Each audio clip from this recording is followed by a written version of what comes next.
बेगूसराय जिले में 1980 का दौर कम्युनिस्टों का दौर था। तब कोई भाजपा का नाम लेने वाला भी बेगूसराय में दूर दूर तक दिखाई नहीं देता था। ऐसे में कुछ चेहरे जरूर सामने आए और उन्होंने संघर्षों की वो दास्तां देखी, वो वक्त देखा, वो दौर देखा जो आज आप दूर दूर तक उन्हें देखना पड़ रहा है जिन लोगों ने उस दौर में उनका मानसिक शारीरिक उत्पीड़न किया था। आज के भारतीय जनता पार्टी के नेता को इन सारी बातों से कोई लेना देना नहीं है। जिसने बीज अंकुरित किया बेगूसराय में, आज वो दरकिनार कर दिए गए, और जिसने कभी एक दरी भी नहीं बिछाई, वो आज भारतीय जनता पार्टी के सिरमौर बने फिरते हैं।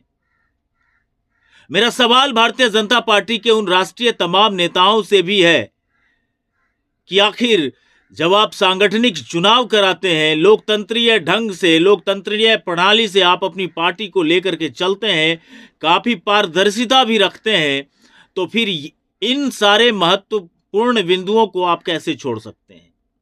जिन लोगों ने उस वक्त का दौर में आपका हाथ थामा, जिसने आपका वो दौर जब आप भारतीय जनता पार्टी का नाम लेने या झंडा लगा लेने मात्र से जीवन के लाले पड़ जाते थे, उस वक्त कुछ लोग आपके लिए मर मिटने को तैयार रहे।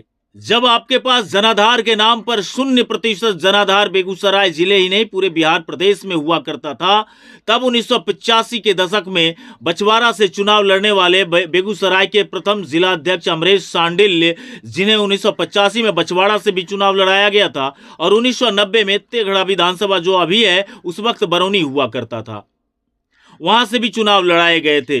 सिर्फ भारतीय जनता पार्टी की वजूद हो और ये इसका संघर्ष की कहानी एक इतिहास बने और बेगूसराय एक अमन चैन के दौर में आए, और इसके लिए जो कार्यकर्ताओं ने पसीना बहाया, खून बहाया, जिल्लत सही, आज उन्हें भारतीय जनता पार्टी दरकिनार करके क्या अच्छा काम कर रही है? क्या उन्हें मौका नहीं मिलना चाहिए?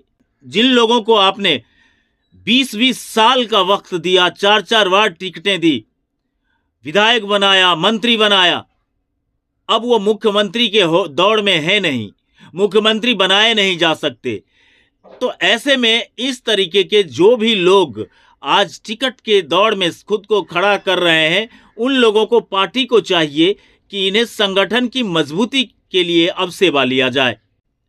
जहां मैं ऐसे ही व्यक्ति के विषय में आपको आज बताने वाला हूं, अमरेश सांडिल्य जी के पुत्र केशव सांडिल्य, जो प्रदेश कार्य समिति सदस्य हैं भारतीय जनता पार्टी का, वो क्या कुछ कह रहे हैं सांगठनिक चुनाव को लेकर के, बेगूसराय में विकास को लेकर के।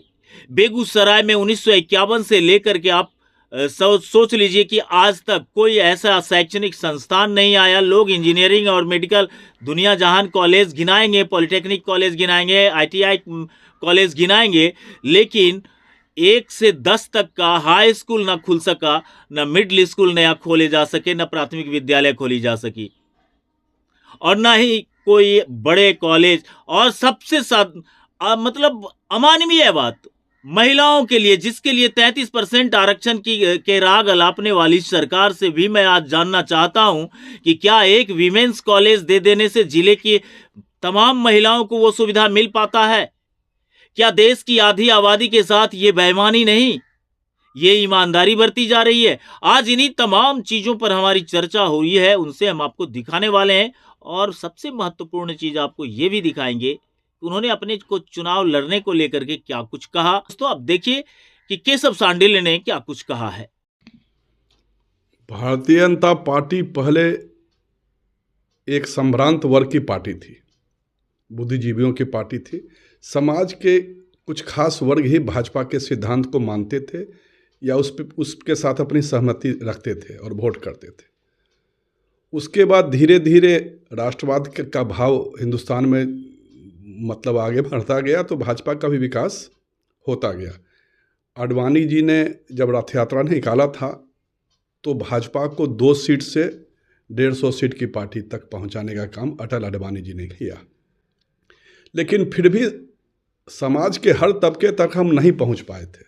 कश्मीर से कन्याकुमारी नहीं पहुंच पाए थे। उसके बाद 2014 में जिस मसीहा का हिंदुस्तान को इंतज़ार था, उस नरेंद्र मोदी का आगमन भारत की राजनीति में होता है, गुजरात की राजनीति से। तो एक चाय वाला का बेटा, ओबीसी समाज का एक बेटा, जब जिसका कोई उद्देश्य नहीं, इसका कोई परिवार नहीं, भतीजा नहीं, भगना नहीं, भाई नहीं, कोई मतलब उनसे लाभान्वित तो हुआ नहीं आज तक।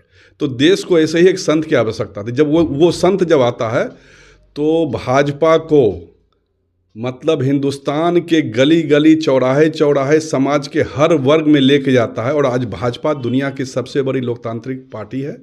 ब्राह्मण हो, ठाकुर हो, भूमिहार हो, वैश्य हो, दलित हो, महादलित हो, पिछड़े हो, अति पिछड़े हो, कर्नाटका हो, केरला हो, मणिपुर हो, यूपी हो, बिहार हो, बंगाल हो, कहीं भाजपा अछूत नहीं है। भाजपा सबकी पार्टी है, इसीलिए भाजपा का विकास धीरे धीरे हुआ है।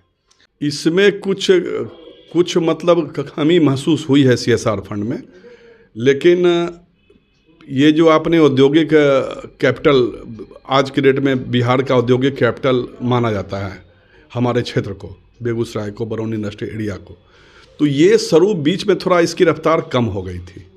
2000 फर्टिलाइजर हो गया था बंद, NTPC का धुआं निकलना बंद हो गया था, बरौनी डेयरी रुग्ण अवस्था में था। ये सब 2010, 11, 12 के बाद, खासतौर से 2014 के बाद इसमें बहुत स्पीड से काम हुआ। NTPC आज फिर से स्टार्ट हो गया। HURL के माध्यम से फर्टिलाइज़र फिर से खाद बनने लगा।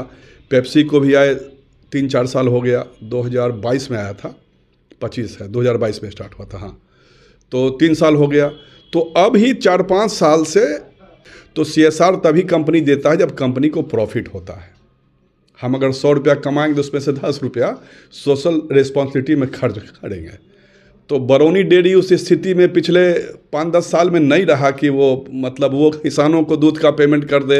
मैं बरौनी रिफाइनरी की बात नहीं, NTPC की बात करता हूं। हम हर टॉपिक पे आएंगे इसके मतलब इसके बाद। उसके बाद पेप्सी का बात है तो पेप्सी अभी स्टार्ट हुआ है, 2-3 साल हुआ है।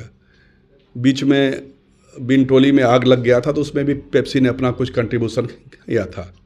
बरौनी में 2-3 साल पहले आया था बाढ़, बरौनी गांव, अधरापुर, रात गांव, इस सब का कुछ हिस्सा बाढ़ग्रस्त हुआ था। तो बरौनी डेयरी से भी हम लोगों ने आग्रह किया था, उन्होंने भी कुछ राहत सामग्री उपलब्ध कराया था हम लोग को। रिफाइनरी का जहाँ तक बात है, रिफाइनरी का CSR फंड जितना यूज होना चाहिए था उतना नहीं हो रहा, ये आपकी बात से, इस बात से मैं सहमत हूँ। इसके अलावा हर छोटी कंपनी को, चाहे वो प्राइवेट हो या सरकारी हो, हम खाली रिफाइनरी और इसके अलावा NTPC बरौनी को स्टार्ट हुए अभी 2-2.5 साल हुआ है वर्किंग में आए हुए। अभी उसको प्रॉफिट में आना टाइम बाकी है। उनके CSR फंड से राजवाड़ा में स्कूल बना, सिमरिया में भी फंड दिया सभागार के लिए उन्होंने, उसके अलावा कई हेल्थ कैंप उन्होंने लगाए हैं। तो NTPC ने भी स्टार्ट कर दिया। आपकी बात से हम पूर्णतः सहमत हैं। बेगूसराय, सबसे बड़ा बात है कि बेगूसराय में पिछले 20-25 साल में एजुकेशन के प्रति पेरेंट्स में बहुत ज़्यादा जागृति आया। जो भी सक्षम है यहाँ पे, आप चूँकि यहाँ पे बढ़िया टेक्निकल इंस्टीट्यूट नहीं है, बढ़िया स्कूल कॉलेज नहीं है, तो जो भी सक्षम लोग हैं, कोई पटना में, कोई दिल्ली में अपना फ्लैट लेके, डेरा लेके, मकान खरीद के या किराए पे लेके अपने बच्चों को वहाँ पे शिक्षा उपलब्ध कराते हैं। मतलब शिक्षा के लिए भी पलायन कर रहे हैं। हाँ, शिक्षा के लिए पलायन बेगूसराय में ज़बरदस्त हुआ है। और इसमें ये हम लोगों की कमजोरी रही है। हमारे जनप्रतिनिधि भी इस पर शायद ध्यान नहीं दे पाए। बेगूसराय में अच्छा अगर आकाश टाइप का मेडिकल का कोचिंग हो जाए, LN टाइप का हो जाए कोचिंग, इंजीनियरिंग का अगर नीट का कोचिंग बढ़िया हो जाए, या और भी क्वालिटी के स्कूल खुल जाएं, तो पेइंग कैपेसिटी की कमी बेगूसराय में नहीं है। कोटा में कम से कम हर साल मेरे जानकारी के हिसाब से हमारे क्षेत्र से 1000-2000 बच्चे रह रहे हैं, जाते हैं दिल्ली में, पटना में, नोएडा में फ्लैट लेके रह रहे हैं। माँ वहाँ रहते हैं, बाप यहाँ काम कर रहे हैं। तो ये बात है, इस पे हम लोग ध्यान देंगे। और आपने बहुत अच्छे बिंदु पे ध्यान आकृष्ट कराया है। इस बात को हम आगे भी पहुंचाने का काम करेंगे। नल जल का विकास और नाला बना देना, सड़क बना देना, इसका विकास तो सर होते ही रहता है। मेरा कहना है कि लोगों, नागरिक सुरक्षा का कितना विकास? नागरिक सुरक्षा को आपको देखने के लिए 15-20 साल पहले जाना पड़ेगा। बिहार का स्थिति था, पटना में पढ़ते थे हम, पटना में मंडल अध्यक्ष से पाटलिपुत्रा मंडल के, भांजे का अपहरण हुआ था हमारे, स्कूल भेजने में बच्चों को डर लगता लोगों को। आप अच्छी गाड़ी पे नहीं घूम सकते थे, आप मोटा चेन पहन के नहीं घूम सकते थे। शाम तक आपको फ़ोन आ जाता था कि का बड़का मोटका चेन पहन ले है, कुछ हमनियों के दे, बड़का गाड़ी खरीद ले हैं। माने ये स्थिति था कि घर बनाने के लिए लोगों को टैक्स देना पड़ता था। बढ़िया घर बन रहे हैं तो भाई लोग को, तो उस स्थिति से बिहार बाहर आ गया। केवल तेघड़ा, बरौनी, बेगूसराय नहीं, पूरा बिहार बाहर आ गया। तो लॉ एंड ऑर्डर के मामले में बिहार बहुत अच्छा है। इथेनॉल फैक्ट्री लगता है, पेप्सी फैक्ट्री लगता है। आपने बोला कि इंडस्ट्री एरिया में अभी एक धूर ज़मीन नहीं है। डीएम साहब से सिंगला साहब के पास हम लोग 10-15 दिन पहले किसी इंडस्ट्रीज को भेजे थे, तो उनके पास अभी पेप्सी के आसपास पूरे कॉरिडोर में कोई जगह अब बच नहीं गया। तो अब वो नया जगह एक्वायर करने के लिए खोज रही है। ये क्यों हुआ? आखिर आदमी बिना भय के क्यों व्यवसाय करने यहाँ आ रहा है? इसलिए कि लॉ एंड ऑर्डर पुलिसिंग व्यवस्था पहले से बहुत बेहतर हुई है और बेहतर होने की गुंजाइश हमेशा रहती है। उसमें ये नहीं कि परफेक्ट हो गया, स्कॉटलैंड यार्ड बन गया बिहार पुलिस, ऐसा नहीं है, लेकिन पहले से अच्छा हुआ है। और भ्रष्टाचार थोड़ा सा ना, एक हम आपसे सवाल से के अलग जाते हैं। भ्रष्टाचार में कुछ कमी हुआ है लेकिन ख़त्म नहीं हुआ है। शीर्ष स्तर पर, पॉलिटिकल स्तर पर मंत्री ठीक हो गए। मंत्री को किसी को कमाने का इजाज़त या अवसर नहीं है। ठीक है, हम केंद्र सरकार की बात कर रहे हैं। पिछले 10.5 साल में किसी मंत्री पर 2 रुपया का भी दाग नहीं लगा। लेकिन ब्यूरोक्रेसी को अभी तक हम लोग कंट्रोल नहीं कर पा रहे। एक सर्किल ऑफिसर करोड़ों का मालिक है, कुछ संपत्ति है बीडीओ का। तो अब एक बार सर्जिकल स्ट्राइक इन ब्यूरोक्रेट्स पे होना चाहिए। नेता बदनाम है, कमा अफसर रहा है, राज अफसर कर रहा है। इस अफसरशाही पे लगाम लगाना आवश्यक है और सर्जिकल स्ट्राइक होना चाहिए। और इन लोग पर बिल्कुल अपराधियों की तरह इनके साथ व्यवहार होना चाहिए। और आपराधिक मतलब आर्थिक अपराध को भी जघन्यतम अपराध में रखना चाहिए। और एक बार सघन अभियान चला के सारे ब्यूरोक्रेट का संपत्ति का जांच हो, उनके परिवार का जांच हो।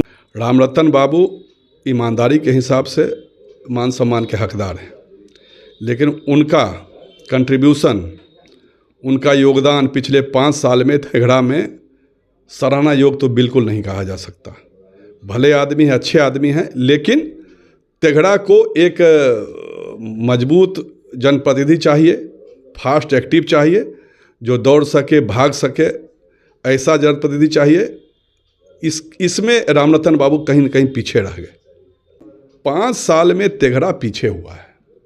तेघड़ा और आगे रहता, रामरतन बाबू थोड़ा एक्टिव रहते हैं, उनकी जगह पे कोई नया अच्छा चेहरा रहता तो तेघड़ा थोड़ा सा और आगे रहता। इसमें कमी महसूस किया तेघड़ा ने पूरे 5 साल में। इस बार भाजपा का हक बनता है इस सीट पर, लेकिन अगर गठबंधन धर्म से कोई भी प्रत्याशी हो जाएगा, मान लीजिए कि जदयू, लोजपा, हम, भाजपा, किसी का भी प्रत्याशी आएगा, तो हम तो भाजपा के सिपाही हैं, तो हम तो उस फैसले के साथ ही रहेंगे। लेकिन हमारी मांग होगी कि आदरणीय वीरेंद्र महतो जी बहुत बड़े आदमी हैं, उनको विधान परिषद, राज्यसभा कहीं भी भेजा जा सकता है, उनकी क्षमता को उपयोग किया जा सकता है। ये सीट भाजपा को मिलने से रिजल्ट ज़्यादा बेहतर होगा, हमको ऐसा लगता है। ये मेरा व्यक्तिगत राय है, लेकिन पार्टी जो अंतिम फैसला करेगा उसको हम लोग सबको स्वीकार करेंगे। इसका कारण ही था कि पार्टी निर्धारित करती है ऊपर से कि जिसकी जितनी मतलब संख्या है उसके हिसाब से उसको भागीदारी मिलना चाहिए। तो अगर हर पद पर एक ही जाति के लोग बैठेंगे तो ये भी राजनीतिक रूप से भी ठीक नहीं, सामाजिक रूप से भी ठीक नहीं है। पार्टी के अंदर हम लोग अपना मांग उठाते हैं कि इनको अध्यक्ष बनने से अच्छा रहेगा, इनको नहीं रहेगा। पार्टी तय करती है कि बेगूसराय में सामाजिक न्याय के आदमी अध्यक्ष होना चाहिए, पटना में स्वर्ण होना चाहिए, वहाँ ये होना चाहिए। उस हिसाब से जो पार्टी को सही फैसला लगता है वो करता है और इसका लाभ मिलता है। अब हमारे तेघड़ा विधानसभा में पासवान जाति के भी अध्यक्ष हैं, मंडल अध्यक्ष हैं, धानु जाति के भी मंडल अध्यक्ष हैं, भूमिहार समाज से भी हैं, वैश्य समाज से भी है। तो ये सब की पार्टी है, सब समाज की पार्टी है, तो सबको उनके हिसाब से मिलता है और ये बिल्कुल सही चीज़ है। कई बार क्या होता है, कुछ योग्य लोग नहीं बन पाते, ये आज से नहीं हुआ है, शुरू से हुआ है। कई योग्य लोग छूट जाते हैं, कई कम योग्य लोग बन जाते हैं, तो ये परिपाटी ये चलते रहेगा, इससे सामंजस्य बिठाना ही पड़ेगा। चलिए, केशव शांडिल 2025 के चुनाव को तेघड़ा विधानसभा में किस रूप से देख रहे हैं और खुद को कहां पाते हैं? एनडीए का प्रत्याशी इस बार जीतेगा और तेघड़ा विधानसभा में बहुत बड़े मार्जिन से जीतेगा। केशव शांडिल को अगर भाजपा मौका देगी तो केशव शांडिल उस मौके को स्वीकार करेगा, और अगर पार्टी मुझे मौका देगी तो हमको लगता है कि बहुत बड़े जीत से पार्टी जीतेगी, और अगर मौका हमको नहीं भी मिलता है तो भी पार्टी जिसको टिकट देगी उसके साथ हम रहेंगे। यही हमारा फाइनल। फाइनल। हाँ।